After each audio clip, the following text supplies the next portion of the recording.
Hey everyone, today I'll be showing you how to make slime and explaining a bit of the scientific concept behind it.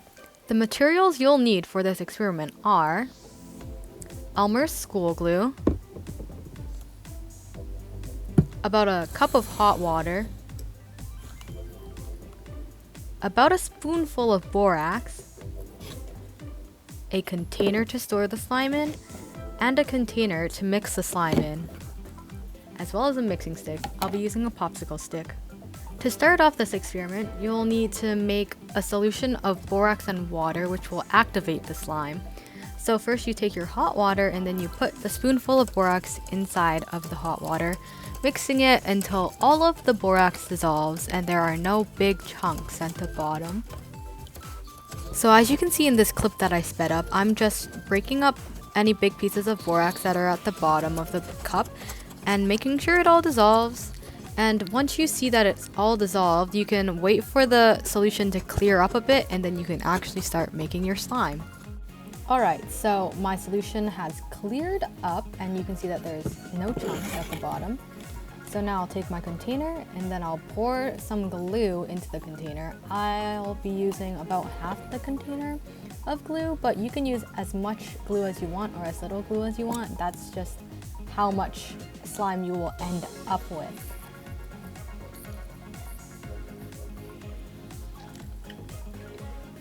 Make sure to put the lid back on so that your glue doesn't dry out.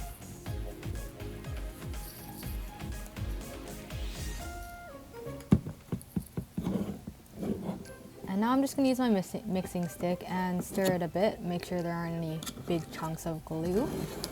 Now I'll take my solution and add in little by little.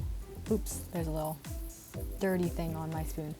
Add in little by little. So once you add a little bit and start mixing, you'll see that the slime is already starting to form. You can see that the glue is kind of becoming clumpier and the sides, it looks like there's kind of stringy. Kind of looks like cheese in a sense. You just want to keep mixing. Make sure you mix thoroughly after you add a little bit because you don't want to add too much or else your slime will be super hard.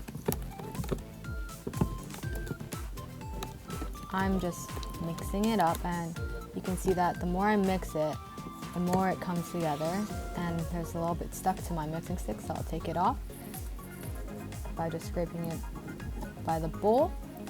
Then keep mixing.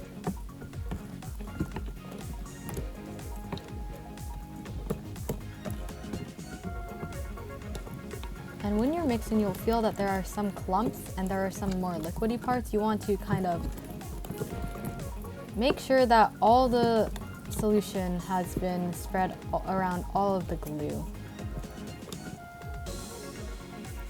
Okay, now you can see that there's like a big clump, but there's still some liquid. So I'm just gonna add a bit more of my activator solution and keep stirring. Make sure to get all the sides.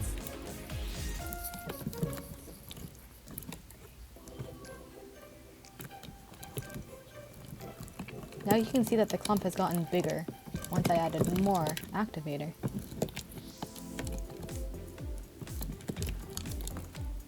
Now once it starts pulling away from the sides like this, you can kind of go in there with your hands, take all of the stuff you can off the mixing stick, and start kneading the slime around in the container. Try to only use one hand since you might have to use your other hand to add some more activator if it's still sticky. You can hear that it's very slimy. Now I'm just adding a bit more because it's still sticky. I'm gathering all the slime and I'm moving it around the sides. Once you can see that the slime is pulling away from the sides of the container, you can take it out and put it onto a surface, like a table, and start kneading it with both your hands.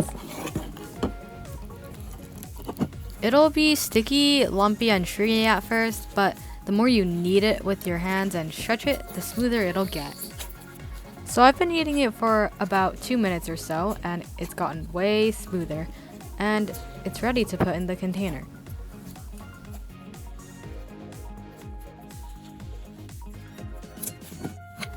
So once it's smooth like this, you can take your container and just put it in, or you can just keep playing with it and squishing it, stretching it. Alright, now I'll go over why this works scientifically. To start off, is slime a liquid or a solid? Slime is actually neither. It's a non-Newtonian fluid that becomes more liquid or more solid depending on how much force is applied. This is why slime becomes harder when you're touching it and flows when untouched. Okay, so before I can explain further, here are some definitions we need to get through. An atom is the basic unit of matter, and basically everything is made of atoms. The photo in the top right shows the parts of an atom. A molecule is a group of atoms, which is shown at the bottom in comparison to an atom. An ion is a charged atom, and a polymer is a long chain of molecules with repeating parts. The phenomenon we see when making slime is called cross-linking. It's a chemical reaction between the polyvinyl alcohol, which is a polymer, also known as PVA, and the borax. This reaction is endothermic, meaning energy is absorbed. That's why the slime feels cold when you're making it. The borate ions in the borax solution help link the polymer molecules in the PVA. Cross-linking creates a weak bond between the molecules, so it doesn't create a solid, but is strong enough to hold together. It also doesn't create a liquid because it's strong enough to hold together. The bonds break easily, but also reform easily, so slime is both stretchy and moldable. The photo being shown right now is the polymer in glue, and you can see that there are repeating parts, which are the OHs. Lastly, in relation to the real world, there are many things that are polymers. Some naturally occurring polymers are DNA, silk, and wool. When you look at DNA, silk, and wool, you can tell that there's a pattern, as you can see in this DNA diagram. So to summarize what we learned in this video, of course we learned how to make slime, and we also learned about cross-linking between polymers, as well as non-Newtonian fluids and endothermic reactions. I really hope you enjoyed this video and learned something from it. Thanks for watching!